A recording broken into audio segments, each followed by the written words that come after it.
and I commend you for calling this hearing on what is often an underestimated and misunderstood threat to our national interests. Iran is an increasingly important political-economic player in Latin America. Its influence transcends geography, language, culture, and religion. At the heart of this growing Iranian influence is a peculiar trilateral configuration with Cuba and Venezuela. The basis of this rather eccentric alignment is not East-West political philosophy or a coalition based on congruent economic models or North-South ideological affinity. Even more perplexing, it is a strategic alliance that transcends profound theological differences. What then brings together Fidel Castro, a Marxist-Leninist atheist, Hugo Chavez, a putative socialist Christian, and Mahmoud Ahmadinejad, the product of Islamic fundamentalism? What allows the Iranian theocracy, so removed from Latin America by ethnicity, by customs and values, to play an increasingly influential role in our hemisphere? If we answer these questions in terms of the growing economic ties among these countries, and there are many, both licit as well as illicit and covert, we would be basing our analysis on a strict Western economic rationality. We would be mistakenly extrapolating our logical model to the likes of Castro's, Chavez, and Ahmadinejad. A second analytical mistake is to scrutinize Iran's influence in discrete country-by-country terms rather than in terms of the synergies and the symbiosis of the Tehran-Havana-Caracas alliance. We will further compound our error if we formulate U.S. foreign policy in similarly disconnected terms. As world events have repeatedly demonstrated, we eventually gain the Socratic insight that we know very little of the logical reasoning models of autocratic leaders.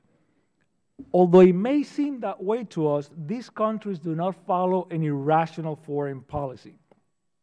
The analytical challenge for the United States is to understand in our cultural milieu actions arising in another. In the case of Iran, Cuba, and Venezuela, the unifying point seems to be a virulent hostility towards the United States, liberal democracy, and Israel. In other words, the Ahmadinejad-Castro-Chavez nexus is fundamentally an anti-American alignment, and as such, and I think this is critical, it follows its own logic and its own rules of engagement.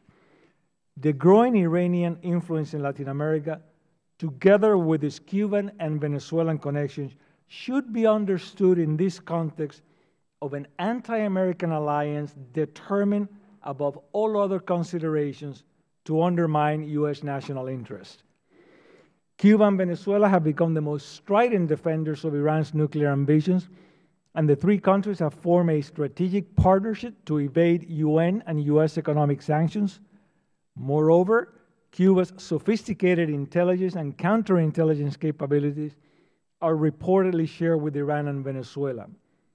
The Tehran-Havana-Caracas bloc speaks with a unified anti-American voice at the UN and other international forums in a concerted effort to undermine U.S. influence by any means at their disposal. In addition to these diplomatic maneuvers, the bloc seeks to increase U.S. economic costs in a variety of ways, from impacting the price of commodities to providing support for anti-American and terrorist groups, to collaborating with Russia and China in opposing U.S. initiatives, and of course, by Iran seeking to become a nuclear power.